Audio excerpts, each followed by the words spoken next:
이 시간에는 예수님은 지혜 문학의 지혜이며 헬라 철학의 로고스인가? 제가 박사학위 공부를 하니까 약간의 언어들이 좀 약간 달라지고 있죠. 지혜 문학이 나오고 있지 않나, 무슨 헬라 철학이 나오고 있지 않나. 네, 조금 더 들어가서 이렇게 하도록 하겠습니다. 예수님은 지혜 문학의 지혜이며 헬라 철학의 로고스인가? 이기는 이져요, 맞기는 맞아요. 근데 변형 승화된 거예요. 그러니까 그대로는 아닙니다. 맞기는 맞으나 그대로는 아니다. 이건 무슨 말이냐? 우리가 지지난 시간에 제가 지혜 문학에 관하여 설교를 했습니다. 지혜 문학의 한계, 지혜의 한계가 있다. 예수님의 지혜란 무엇인가? 라는 부분을 제가 이제 살펴드렸는데, 그 지혜와 더불어서 또 로고스가 말씀이거든요. 헬라어로 말씀.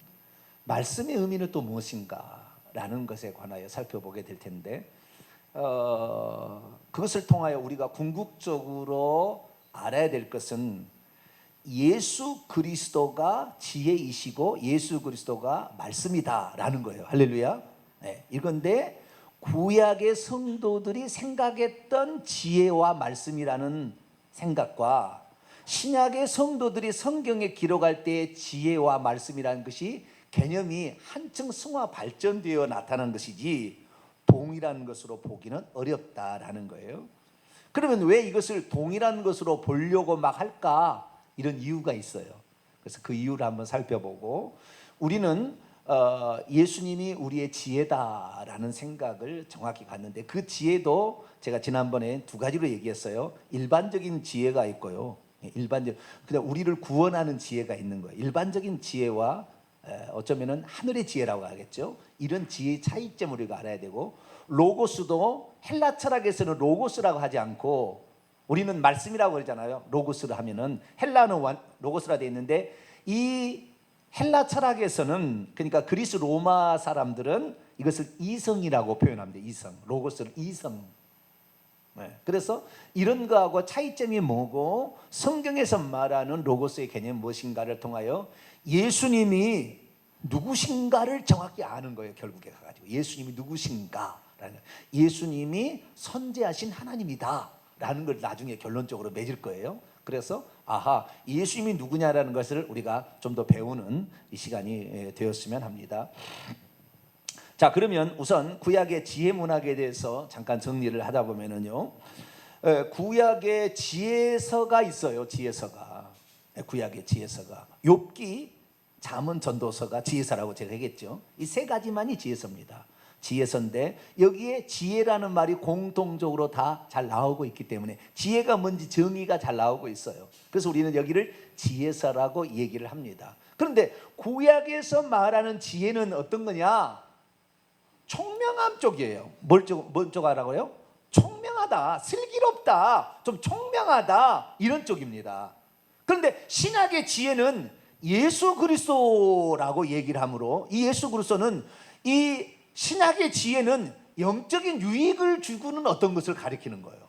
영적 세계의 지혜를 가리키는 것이고, 구약에는 육적 삶의 지혜를 가리키는 거예요. 그러니까 구약의 지혜는, 지혜가 만약에 구약의 지혜가 충만하다, 예를 들어 솔로몬이 지혜가 최고로 충만했다 그러면은 세상의 물질적인, 세상의 축복인 부귀영화 쪽이 자동적으로 오게 되는, 이쪽이 지혜입니다. 그러니까 이건 일반적인 지혜예요.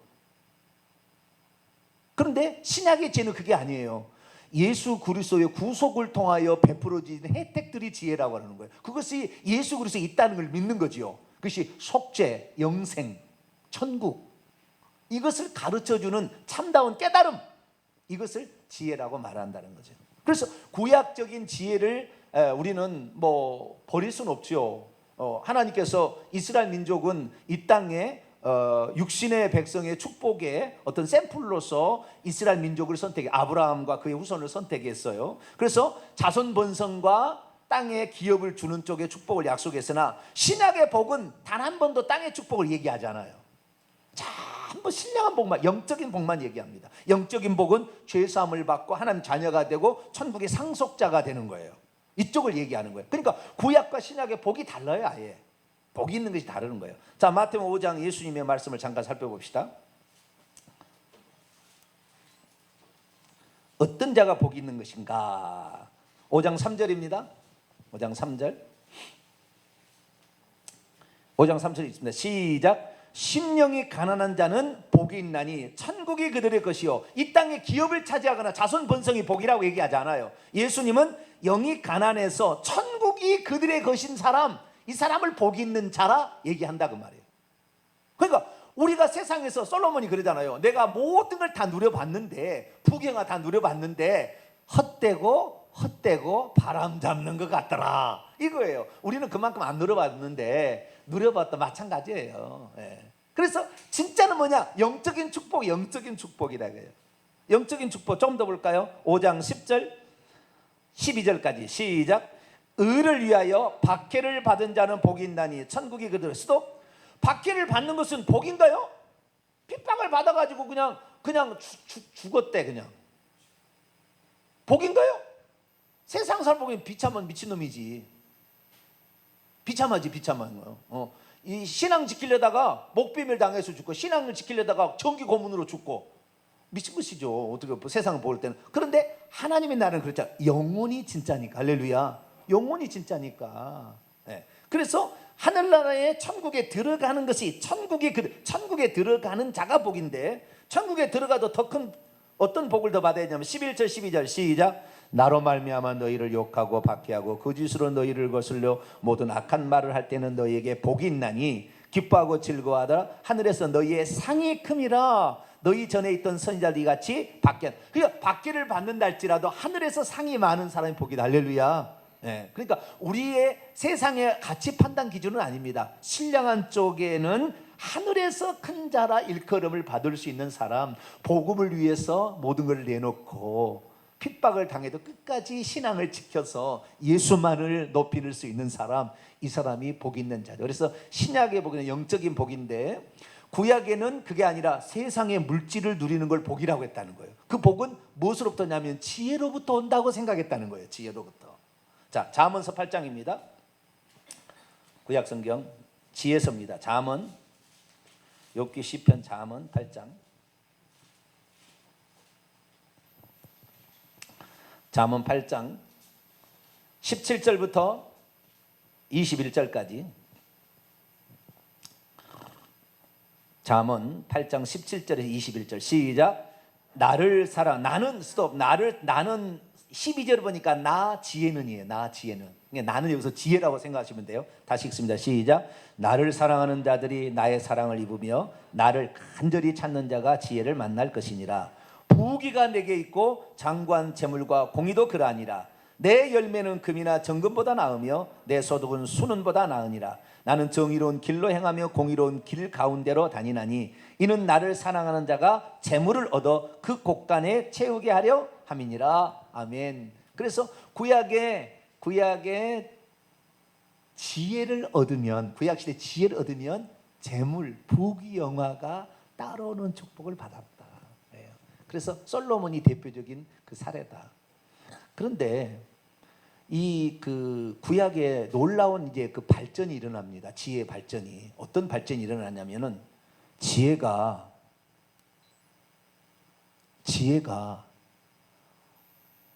어디로부터 왔는가 찬찬히 보니까 지혜가 만물이 존재하기 전부터 있었다는 것으로 이제 지혜를 상당히, 그러니까 하나님께서 지혜로 모든 만물을 지었잖아요. 지혜를 모든 만물, 지혜가 어디 있느냐 할 때는 만물이 있기 전에 지혜가 있으니까 지혜로 만물을 지었겠죠.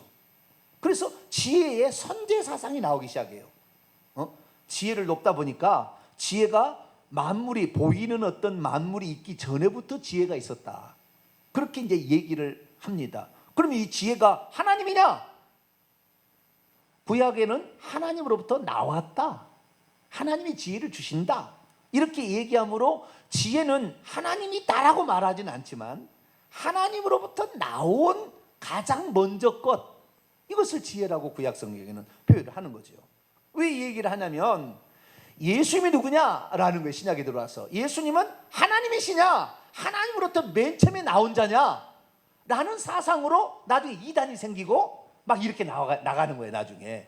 네. 왜 그러냐면 이 예수 그리스도를 하나님으로 보게 됐을 때는 하나님은 두 분이 될 수가 없는데 어떻게 두 분이 하나님 될 수가 있느냐라는 것에서 이제 예수님을 피조물이라 하는 아리우스라는 장로의 알렉산드리아의 장로가 이 예수님은 피조물이다, 하나님으로부터 먼저 나온, 그러니까 모든 만물이 지어지기 전에 하나님이 계셨는데 하나님으로부터 맨 처음에 나온 존재, 먼저 나신 자, 요니까 이거 피조물 아니냐라고 얘기를 했다가 치고받고 싸워요. 치고받고.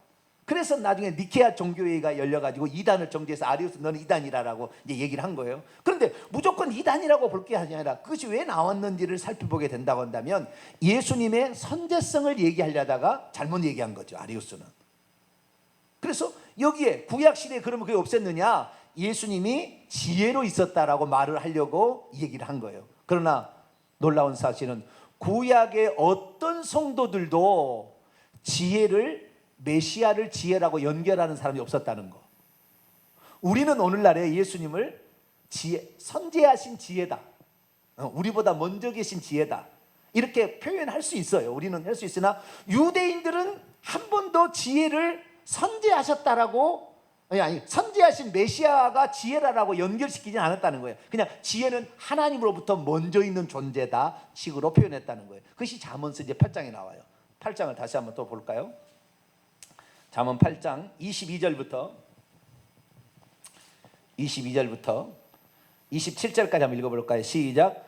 여호와께서 그 조화의 시작 곧 태초에 일하시 전에 나 지혜를 가지셨으며 만세 전부터, 태초부터 땅이 생기기 전부터 내가 세움을 받았나니 아직 바다가 생기지 아니하였고 큰 샘들이 있기 전에 내가 이미 났으며 산이 세워지기 전에 언덕이 생기기 전에 내가 이미 났으니 하나님이 아직 땅도 들도 세상 진토의 근원도 짓지 아니했을 때라. 그가 하늘을 지으시며 궁창을 해면에 두르실 때 내가 거기 있었고. 꼭 사람이 있는 것처럼 지혜를 표현하니 이것을 신인 동형론적인 표현이라고 그러고, 지혜를 인격화시킨 표현이에요. 그러니까 문학적 표현입니다. 그래서 이것을 진짜 어떤 지혜가 사람처럼 그 옆에 있다가 같이 하나님의 창조 사역에 동참해 있는 것처럼 이렇게 표현되고 있는데, 이것은 진짜 뭐 지혜가 사람처럼 지혜가 인격체가 아니거든. 지혜가 무슨 인격체예요? 지혜는 하나님의 속성입니다. 오늘날에 지금 잘못 착각하는 사람들이 뭐냐면 지혜를 인격화시켜 버려 가지고 그 지혜가 예수님이었다 이렇게 얘기를 합니다. 그래서 예수님은 만물이 창조되기 전에 하나님으로부터 먼저 나와 있었다고 얘기하므로 아리우스 이단과 같은 사람을 만들어내는 거예요. 왜? 먼저 나와 있었는데 하나님은 아니다 그러면 피조물 아니냐, 이런 식으로 해서 나가는 거예요. 그런데 우리가 결론적으로 알 건 뭐냐면 지혜는 하나님의 속성입니다. 뭐라고요? 하나님의 속성. 지혜는 하나님의 속성. 그러니까 하나님이 뭘로 만들었느냐? 지혜로 만들었다는 거예요. 지혜로 만물을 만들었다는 거잖아요. 그러니까 하나님의 속성이 지혜니까 지혜가 하나님이라고 말해도 틀리지 않은 거예요. 다시 얘기합니다. 예수님이 누구냐? 하나님으로부터 먼저 나신 자라고 했다가 피조물까지 가지 말고 하나님 자신이었어요. 예수님이 뭐라고요? 하나님의 속성이었듯이 하나님 자신이 어떻게 나타난 것을 예수님이라고 얘기를 해야지, 하나님과 별개인 또 다른 인격체라고 얘기를 하므로 구약시대에 그런 일이 한 번도 없었는데 나 외에 다른 신이 없다고 여호와 그렇게 얘기했는데, 그걸 두 가지로 만들어 놓으니까 오늘날의 많은 사람들이 하나님이 두 분 하나님 생각하는 거죠. 두 분 하나님. 그래서 이것이 오늘날에 아주 뿌리 깊이 지금 박혀 있는 거예요. 그게 아니다. 하나님이 혼자 계셨는데 하나님 안에는 지혜도 있고요, 그 다음에 명철도 있고요, 그 다음에 능력도 있고요, 권세도 있고요, 뭐 수많은 것들이 거기에 다 들어있습니다. 지식도 있고 뭐 하는 게 들어있는데 그 중에 하나가 지혜인데요, 이 지혜로 하나님이 만물을 만드셨다. 그러니까 하나님의 생각 속에 있는 그 지혜로 만물을 만들었다 설명하면 모든 것이 해결됩니다. 그런데 하나님께서 지혜라는 어떤 존재가 있어가지고 그 지혜를 통해서 만들었다니까 꼭 둘로 바뀌는 거예요. 둘이가 아니라 하나님이 가지고 있는 지혜로 만물을 지었다라고 생각한다면 너무나 쉽게 해결이 된다. 할렐루야. 네, 그렇게 해결하시면 되겠습니다. 그래서 구약의 지혜는 창조의 지혜요. 이 지혜를 갖게 된 자는 없는 것을 만들어내니까 부귀영화가 따라오게 돼 있어요. 왜? 남들이 생각지 못한 걸 생각해내거든. 이런 지혜가 많이 터득하면은 우리의 자녀들도 사업에 성공할 수 있어요. 그래서 우리의 자녀들이 세상에서 성공하려면은 솔로몬이 지었던 잠언서를 1장부터 31장까지 매일 한 장씩 읽히면 됩니다. 그 일반적인 지혜가 거기에 들어 있으니까, 일반적인 지혜를 우리가 알 수 있으니까. 근데 그것도 다 하나님부터 온 거지만, 그런데 단점은 뭐냐? 예수님께서 이 땅에 오셔가지고 구약 성경을 인용하는데 지혜서를 단 한 번도 인용하지 않았다는 거. 이게 중요한 거예요. 지혜서, 잠언, 그 다음에 욥기, 잠언, 전도서를 예수님께서는 단 한 번도 인용하지 않았다는 거. 모세오경, 선지서, 이건 인용해, 시편을 인용했어요. 그런데 지혜서의 말씀은 단 한 번도 인용하지 않았어요. 왜? 구약의 지혜서에서는 예수 그리스도의 구속사가 안 들었어요. 다시 말해서 하나님께서 메시아를 보내서 그로 말미암아 인류의 죄를 사하고 우리를 구원한다는 사상이 욥기, 잠언, 전도서에 단 한 번도 안 나오는 거예요. 아브라함, 이삭, 야곱의 약속 안 나와요. 속죄제사 안 나와요. 아무런 안 나온다. 그냥 세상적인 일반적인 지혜예요. 그러니까 만약에 우리 자녀들에게 너 지혜로워야 되니까 너 잠언 읽어라, 백날 가르쳐봐도 예수 몰라. 지옥 가는 거예요. 지옥 가는 거예요. 우리의 지혜는 하나님께서 우리에게 약속하신 것이 우리는 멸망받을 수밖에 없으나 하나님께서 그의 아들을 메시아로 보내가지고 우리를 구원한다고 했던 그 말씀을 이해하고 받아들인 게 지혜예요. 할렐루야. 이게 지혜인 거예요. 그래서 사도 바울은 지혜를 이렇게 표현했다고요. 자, 고린도전서 1장. 신약의 지혜는 전혀 다른 세상으로 이제 나가는 거예요. 더 발전적으로 나가는 거예요. 구약의 지혜는 일반적인 지혜예요. 세상의 성공을 위한, 부귀영화를 위한 지혜고, 그것은 창조적인 생각이라는 거예요. 대부분 창조적인 생각. 그렇기 때문에 없는 걸 만들으니까 돈을 벌 수가 있어요. 근데 그 사도 바울은 지혜를 그렇게 표현하지 않았다는 겁니다. 자, 지혜가 뭐냐? 고린도서 1장 30절입니다. 1장 24절을 먼저 읽고 30절 읽습니다. 1장 24절 시작. 오직 부르심을 받은 자들에게는 유대인이나 헬라인이나 그리스도는 하나님의 능력이요 하나님의 지혜. 그리스도는 하나님의 능력을 빼버렸어요. 그리스도는 하나님의 지혜니라. 어떤 지혜냐? 어떤 지혜냐?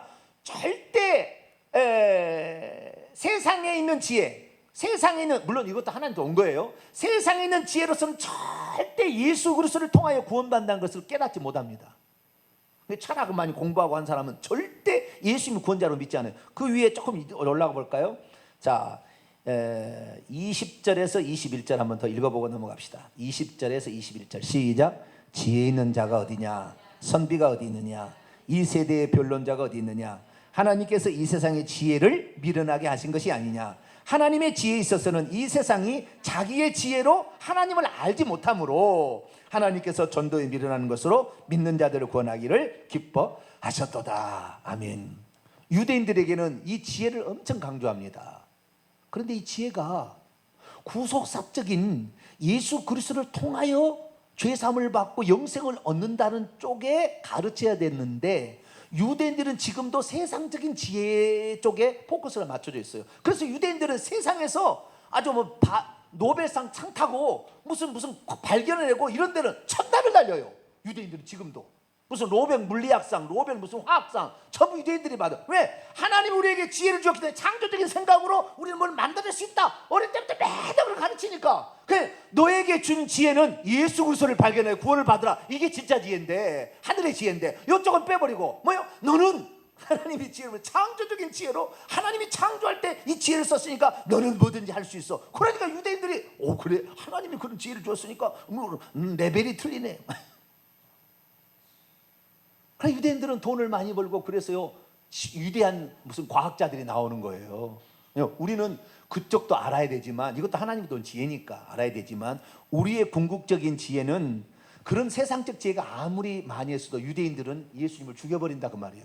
메시아를 발견할 수 없으니까. 그런 지혜 가지고는 메시아를 발견할 수가 없어. 그냥 메시아를 오지가 죽여버려요. 왜? 자기의 권한을 침탈한다고 생각해버리니까 죽여버리는 거예요. 고린도서 1장 30절. 고린도서 1장 30절 시작. 너희는 하나님으로부터 나서 그리스도 예수 안에 있고 예수는 하나님으로부터 나와서 우리에게 지혜와 의로움과 거룩함과 구원함이 되셨으니 지혜의 사촌형이 사촌 형제가 세 존재가 더 있어요. 의로움, 거룩함, 구원함. 예수 그리스도가 누군지를 알게 되면 우리가 의로워지고 거룩해지고 구원함을 받는 걸 알아요. 할렐루야. 이건 세상의 지혜 공부해갖고 될 일이 아니야 이런 거는. 그래 이쪽이 있다고 그냥 유대인들이 맨날 강조하니까 부자로 살겠지. 그러나 이렇게 해가지고는 메시아 오면 죽여버린다니까. 자, 요한복음 5장. 요한복음 5장 39절로 40절.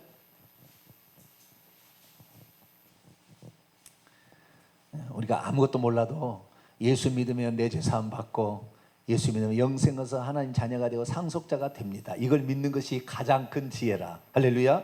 자, 요한복음 5장 39절 40절 시작. 너희가 성경에서 영생을 얻는 줄 생각하고 성경을 연구하거니와 이 성경이 곧 내게 대하여 증언하는 것이니라. 그러나 너희가 영생을 얻기 위하여 내게 오기를 원하지 않느냐. 구약 성경에 하나님께서 메시아를 보내준다고. 구약 성경에 뭐에 대해서 기록됐냐면은 예수님에 대해서 기록됐다고 얘기하는데, 예수님에 기록된 것은 딱 보니까요 지혜서가 아니었어요. 자, 누가복음 24장. 지혜서가 아니었다고요. 예수님에 대해서 증언한 것은 지혜서가 빠져 있어요. 누가복음 24장 44절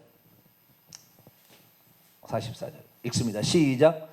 또 이르시되 내가 너희와 함께 있을 때에 너희에게 말한 바 곧 모세의 율법과 선지자의 글과 시편에 나를 가리켜 기록된 모든 것이 이루어져. 나를 가리켜 기록된 모든 것은 어디에 기록됐다고요? 모세의 율법 토라, 창출 내민 신 5권, 선지자의 글들 시편에 기록됐고, 시편에다가 잠언, 전도서, 욥기서 합쳐가지고 시가서라고 하는데 요 지혜서는 뺐어요. 예수님이 여기에서는 나를 발견할 수 없다고 해요.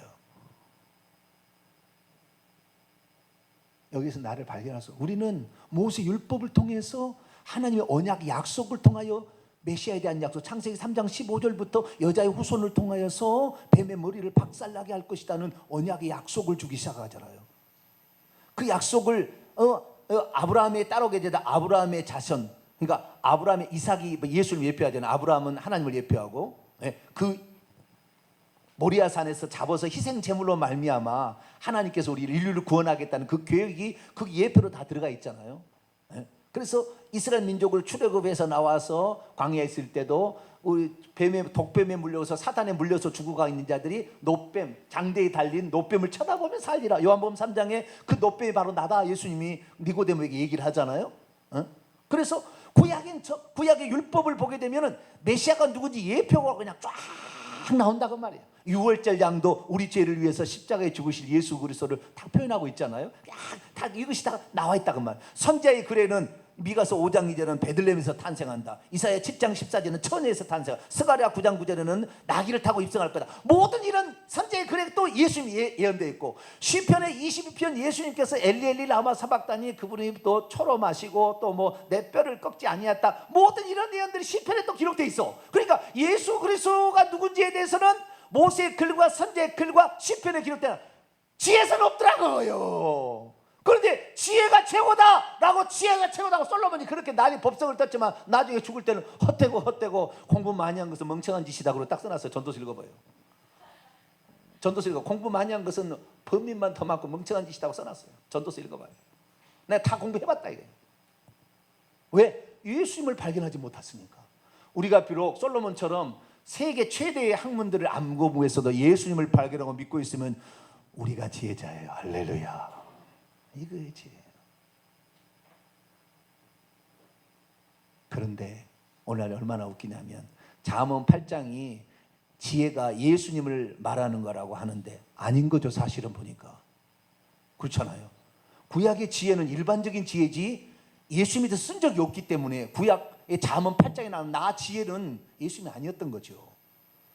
그런데 요즘의 신학자들 어떻게 해요? 나 지혜가 예수님이 선제하셨다. 아버지로부터 먼저 나와 있었다는 것이 잠언 8장에 있는데 그게 바로 예수입니다. 아니에요. 그렇게 안 나왔다고요. 성경에는 정확히 아니라고요. 물론 지혜가 아니라고 할 수는 없죠. 왜? 지혜가 하나님부터 나왔으니까. 그러나 정확하게 표현하면 틀린 거예요.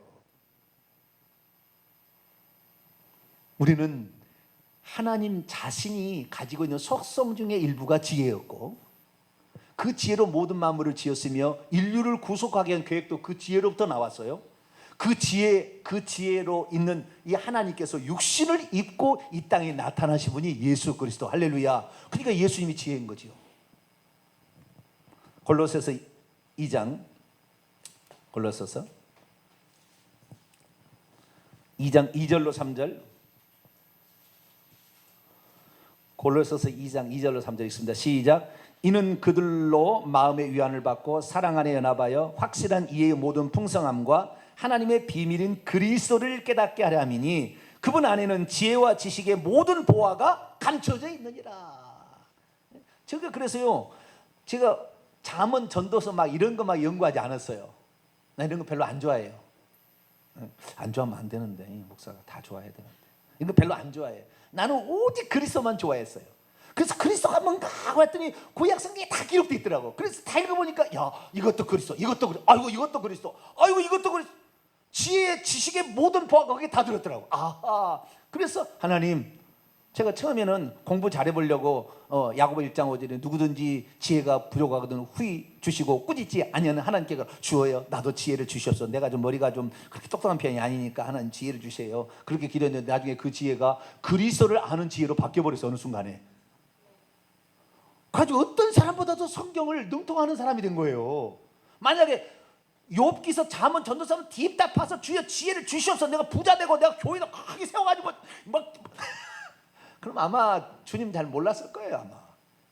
근데 오직 그리스도만 알기를 바라는.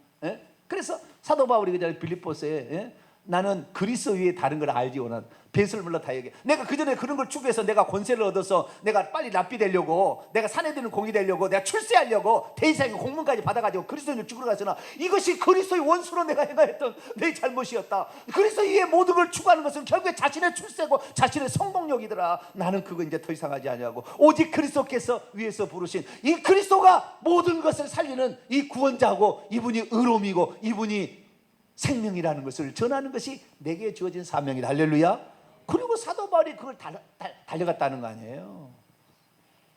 그러니까 달려갈 길을 마치고 주님께서 나에게 면류관을 준비해 그의 천국에 들어가도록 나를 구원하시니 천국에 들어가는 거, 그것을 나에게 선물로 주셨다.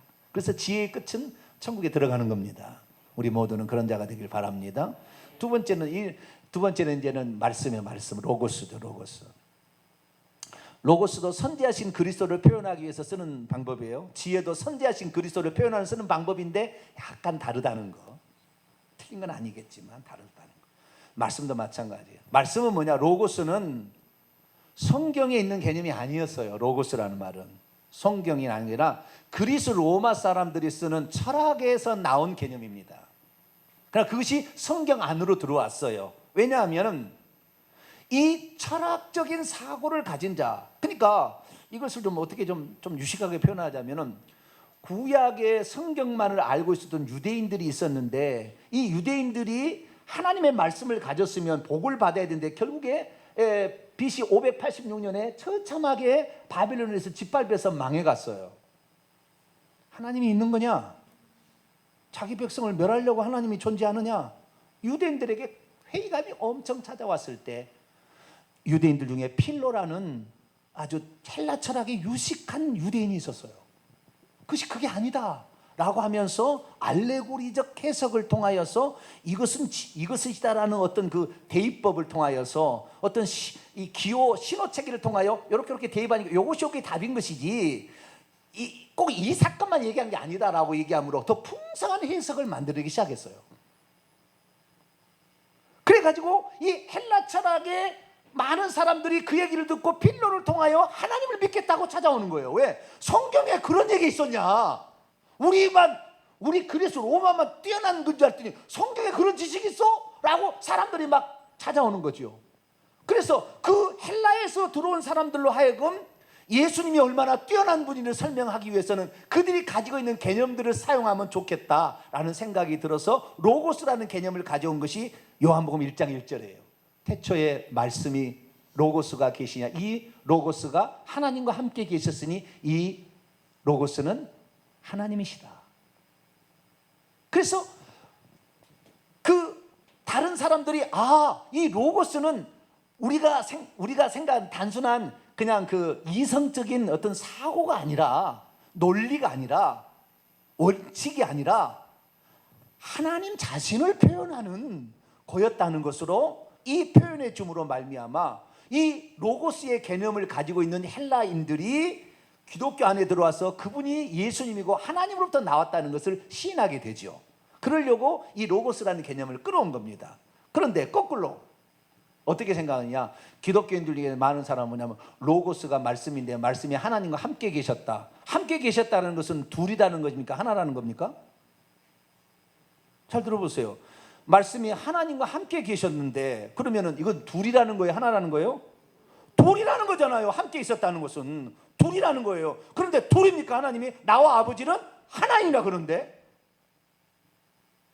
그러니까 둘이라는 개념도 아니고 하나는 개념이에요. 말씀은 하나님의 속성이에요. 다르게 표현하면 이성은 지혜듯이 말씀은 하나님의 속성인 거죠. 하나님보다 그래서 먼저 나와서 창조 일을 하는 겁니다. 똑같이 이 말씀이 또 창조를 하는 거예요. 자, 요한복음 1장을 봅니다. 요한복음 1장 1절부터 3절 시작. 태초에 말씀이 계시니라. 이 말씀이 하나님과 함께 계셨으니 이 말씀은 곧 하나님이시니라. 그가 태초에 하나님과 함께 계셨고 만물이 그로 말미암아 지은 바 되었으니 지은 것이 하나도 그가 없이는 된 것이 없는. 여기 이제 창조잖아요. 아까 구약에는 지혜로 창조했다고 그러는데 여기는 말씀으로 창조했다고 하잖아요. 똑같은 개념이에요. 지혜라는 것은 이집트 쪽에서 들어온 좀 그런 쪽이라 한다면 이 말씀은 그리스 로마에서 들어온 거예요. 외부에서 좀 들어온 거죠. 솔로몬이 그 이집트에서 지식을 배웠고 지혜를 배웠거든요. 그래서 3,000가지 자문을 썼거든요. 그래서 그 이집트 밑에 있는 구스라는 데에서 시바 여왕이 찾아오는 거예요. 그 지혜를 배우려고. 그때 책도 가져오고. 그러니까 그런 책을 배워가지고 엄청난 많은 걸 썼어요. 그래서 구약의 지혜서는 하나님만 빼버리면은 그들이 가지고 온 지혜서하고 똑같아요. 내용이. 여자에게, 호렌 여자에게 가지 마라. 아들아, 아비의 말을 잘 주의해서 들으라. 계미에 가서 배워라. 다 그쪽에 돼 있는 말이에요. 뭐 성경에만 있는 말이 아니라고요. 그쪽에도 다 이런 이집트 지혜서에도 다 나오는 말이에요. 그 말이. 하나님만 빼버리면, 여호와만 빼버리면 그러는 거예요. 그래서 구약의 지혜는 한계가 있는 것이고 그 지혜는 완전한 지혜가 아니에요. 이 땅의 지혜고 하늘의 지혜가 빠져 있는 거예요. 그래서 구약의 지혜와 예수님의 지혜를 똑같다고 말하면 안 되는 거예요. 물론 하나님의 지혜겠지만, 포함 안에 들어가겠지만, 말씀도 마찬가지입니다. 이 말씀이, 우리는 세상 저쪽에서 온 사람들은 우리 이성, 이런 모든 하나님이, 자기들은 하나님이라 얘기하지 않겠죠. 이성적 사고로 말미암아 모든 것이, 만물이 어떻게 생성됐고 어떤 원인에 의해서 움직이는지를 우리가 다 이것을 말할 수 있다라고 헬라 철학의 연구한 거 아닙니까? 그런데 사실 그것은 예수님이다라고 표현해줌으로 그를 끌고 왔지만, 정확히 표현하자면 하나님의 속성의 말씀은, 그래서요 원문에 보면은요 태초에 말씀이 계시나 이 말씀이 하나님과 함께 있었다고 하는 게 아니라요, 헬라 보면 프로스라는 전치사를 쓰고 있어요. 프로스라는 것은 두 가지로 해석이 되는데, 하나는 무엇뭐에게서라는 것이고요, 두 번째는 무엇뭇을 향하여입니다. 여기에서는 무엇뭐에게서라고 표현한 게 제일 좋아요. 그러니까 태초에 말씀이 여기에 미완료거든요. 있어 왔는데 그 말씀은 하나님에게서 있어 왔다. 정확하게 헬라는 그렇게 나와 있어요. 그런데 번역을 할 때 하나님과 함께 with together라고 번역을 하니까 둘 돼버린 거예요. 둘 되니까 아버지가 있고 아들이 있다고 해야 되는 거예요. 그러니까 두 신을 만들 수밖에 없다고요, 이 조직신학이. 근데 원문에는 그렇게 안 됐다는 겁니다. 원문에는, 헬라 원문에는요, 하나님에게서 말씀이 있어 왔다 이거예요. 왜? 하나님의 속성 일부지, 말씀. 왜? 말씀으로 모든 걸 만드시잖아요. 다 빛이 있으라 말씀으로 만들었지 뭘로 만들었습니까? 생각이 있는 것을 말씀으로 표현한 거지. 그러니까 예수님은 곧 하나님이에요. 그 하나님이 육신 입고 오신 분이 예수님. 할렐루야. 이렇게 표현해서 한 분 하나님으로 가야 되는데 하나님과 함께 계셨다고 하니까 둘로 생각한다 그 말. 둘로 늘. 그러나 헬라 원문의 프로스라는 단어는 에게서라고 표현해 가장 좋아요. 하나님에게서 말씀이 있어 왔고 이 말씀은 곧 하나님이랄 때 하나님은 정관사가 안 붙었습니다. 하나님과 같은 거다라는 거예요. 그래서 이 하나님의 그 말씀에 의해서 말의 내무로 말미암아 결국에 만물이 지어졌고 그 안에는 하나님은 생명이시니까 거기에서 생명이 나타나고 빛이 나오는 겁니다. 그래서 그분이 육신을 입고 하나님의 생각 속에 있는 계획 가운데 메시아를 보냈다는 생각 속에 하나님의 아들로서 이 땅에 나타나신 분이, 그래서 그 하나님의 계획 가운데 있는 것이 말씀으로 표현되어 있는데 그 말씀으로 표현되어진 것이 육신을 입어서 이 땅에 오시게 되는 거 보니까 아버지의 독생자의 영광 은혜와 진리가 충만한 예수 그리스도가 되었다. 할렐루야. 그래서 하나로 봐야 된다. 하나로 이것을. 근데 이것을 분리해 본으로 말미암아 엄청난 많은 일이 있는데 가장 큰 문제가 제가 귀신을 쫓아보니까 아는 거예요. 뭐라고 하느냐. 예수 이름으로 귀신을 쫓아내는 예수님 하나님의 아들이다 맨날 이러니까 예수님 하나님의 아들이 아버지는 나보다 크심이라 요한복음 10장에 막 나오잖아요.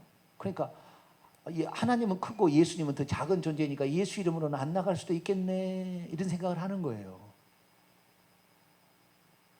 예수님이 하나님이라 하면은 그 천사 귀신은 다 천사인데 피조물인데 할렐루야.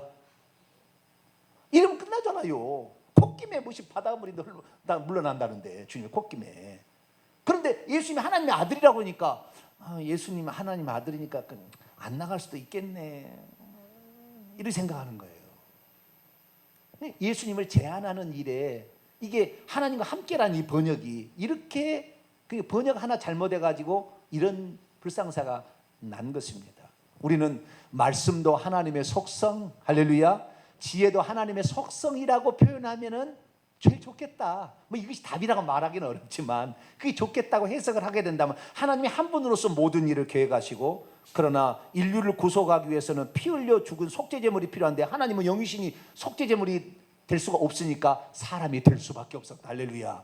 그래서 피 흘리기 위해서 우리의 죄를 위해서 하나님이 육신을 입고 오신 분이 예수 그리스도다. 그래서 예수 그리스도의 희생은 하나님이 당신의 희생이다 라고 생각할 때 우리는 그분 앞에 너무 민망하고 그분의 은혜와 사랑에 우리가 갚아야 되지 않겠느냐, 감사와 그분에 대한 보답의 보온의 마음이 우리가 충만할 텐데 하나님의 아들 달랑 보내서 죽였다.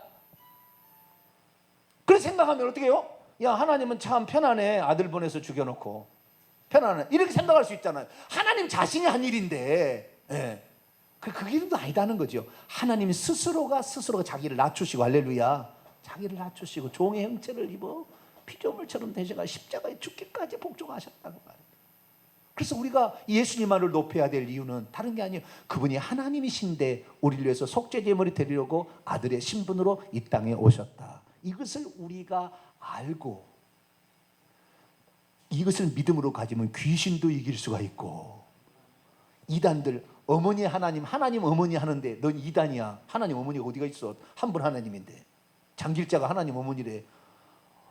웃기는 소리, 이런 웃기는 소리에 우리가 넘어가겠습니까? 이단에 안 넘어가는 거죠.